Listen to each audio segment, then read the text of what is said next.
Hello my Wolfpack and welcome back to another episode of our Pokemon Competitive Guide video. So today we're covering Sableye. Sableye is a very cool Pokemon. It has base 75 in its attack and defense, so okay-ish, and base 65 in its special defense. Now, Sableye is good in the sense that it can use Prankster, and Prankster gives it priority on its status moves. But I'm updating Sableye's video because the last one was before the Isle of Armor update, and this one is obviously after the Isle of Armor update, and Sableye has got access to a new move. If you would like to go and check out that previous video, I would recommend it. It is in the corner. There is a card there available for you to go to now. I'd recommend you do it at the end of the video because that gives you the opportunity to watch this one. Also, if I could please ask if you could like the video and subscribe to the channel if you haven't done so already, that would really help me out. Okay, so getting back to Sableye, the first set I've gone for is a Power-Up Punch set. Now, I believe for Sableye, Power-Up Punch is a transfer-only move, so you would have to transfer a Sableye with Power-Up Punch already known from a previous game.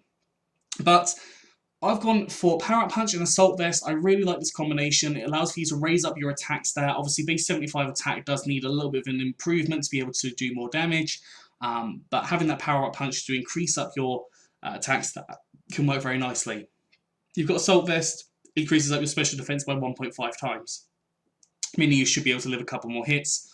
I've gone for Keen Eye as the ability. Now, just in case your accuracy gets dropped, you could always go for Prankster, but Prankster isn't needed here. And Stall, it moves last. I mean, there's not really any point in using Stall in this scenario, so Keen Eye is your best ability. Now, once you use Power-Up Punch once or twice, you can get a real good increase in your attack stat, and then you can go ahead and use Body Slam, normal type attack, hits a variety of Pokemon, also has a chance to paralyze them, which can half their speed. Now, if you half their speed, that could definitely allow for you to be able to do a little bit more damage to different Pokemon, not because you'll be outspeeding them. You've also got Fire Punch, which hits a variety of different Pokemon. I decided to go Fire Punch over Ice Punch. I think it just hits a few more different things, but you can go for Ice Punch and I believe Thunder Punch as well. I think it gets access to all three elemental punches, so Ice Punch and Thunder Punch as well, so yep, they're available for you to use. And also Poltergeist. Poltergeist being a very strong ghost type move, and I really love using Poltergeist. It basically uses the opposing Pokemon's item to attack itself. Now, obviously, if you're running a Pokemon with knockoff, this could really limit Sableye, so do be very cautious of that.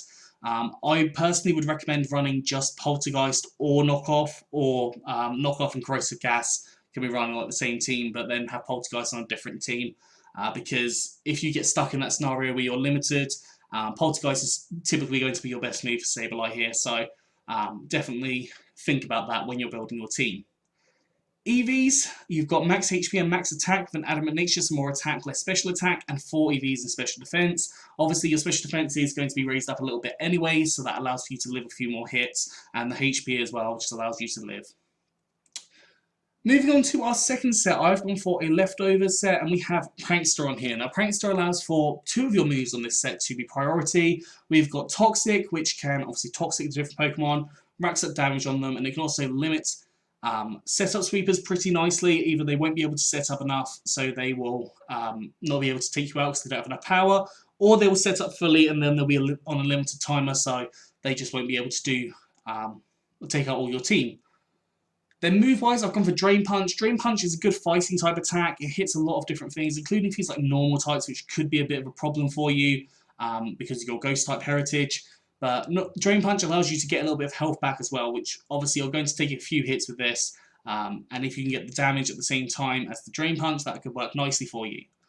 You've got Knockoff as the second move here. It's a strong Dark type move. It hits a variety of different Pokemon. Obviously, do not run Poltergeist and Knockoff on the same set unless you're specifically running that on Sableye, so you can control which ones you knock off and which ones you Poltergeist. But it is going to be a very difficult justification for you to be able to do that. And then finally I've got Recover. Now the Prankster allows for the Recover to go first, so you can essentially heal yourself up as a priority, meaning you might be able to live an extra hit. EVs, max HP, max defense with an Impish nature, so more defense, less special attack, and 4 EVs and attack, boosting that Knockoff and Drain Punch ever so slightly. Moving on to our third set. Now, I have gone for a Dynamax set here. Now, this is quite interesting, but I think it could definitely work. So we've got Dynamic Punch here. Dynamic Punch being a very powerful fighter type attack, base 100 damage. Has got a 50% accuracy, so you do have to be cautious about using that outside of Dynamax. But when you are Dynamax, it turns to Max Knuckle, increasing up your attack stat by 1 stage each time you use it. You've then got Dig, which is a powerful ground type move, and it raises up your special defense stats when used. Gyro Ball, because you're quite slow, it allows for you to be able to actually take advantage of that, and also turns to Max Steel Spike, increasing up your defense stat. And then finally, Shadow Sneak is probably going to be used when you're outside of Dynamax. Now, Shadow Sneak is obviously your priority stab move. If you've raised up your attack stat quite a bit, this will allow for you to be able to get that priority, hit Pokemon for a lot of damage, and obviously because you're so slow, it could definitely help you out in your speed tiering. Choice Band is the item of choice here that I've gone for. Now, when you Dynamax, you can go for the Dynamic Punch, Dig, and Gyro Ball, whichever order you want and however many you want. But then the Choice Band, Shadow Sneak afterwards is what I was thinking. But you could always go for things like Life Orb, any kind of Berry, Leftovers, Red Card. Weakness Policy even works. Lots of different scenarios that you could potentially run. Now, EVs, I've gone for max HP and max attack with a brave nature, so more attack, less speed, and 4 EVs and special defense. That allows for that Gyro Ball to just do that little bit more damage. EVs, gone for max HP and max... Sorry, I literally just said that. I literally just said that, I'm sorry. I'm not quite with it today. Now, finally, we have a different set. So I've gone for the special attack. Now, base 65 special attack isn't amazing, which is why I've kind of just stuck this on the end. We have Calm Mind as an option here, increasing up our special attack and our special defense. Now, that will combine with the Prankster to allow for you to be able to do your Calm Mind first. So let's say a specially attacking Pokemon is coming out, you'll be able to get that +1 of your special defense before taking the hit from that, which could work very nicely for you. Now, I have gone for Life Orb here, so you do get that little bit more power when using your moves, but you could always go for Leftovers to allow you to heal up every turn if you want to. Move-wise, I've gone for Dark Pulse, powerful Dark type attack, hits a variety of different Pokemon, boosted by Stab. Dazzling Gleam, which is just a Fairy type attack, again, hits a lot of different Pokemon. And finally, Shadow Ball, which is a powerful Ghost type attack, again, hitting lots of different Pokemon for a good amount of damage. EV's gone for max HP and max special attack with a modest nature, so more special attack, less attack, and 4 EVs of special defense. If you were to run this in a Trick Room set, you could definitely go for a quiet nature, so more special attack, less speed, but that's entirely up to you. Anyways, that is all for today, so I hope you've enjoyed this. If you have, please do like, subscribe, and comment. Let me know what you think down in the comment section below. Anyways, I'm out of here, so have a good one, and I'll see you soon.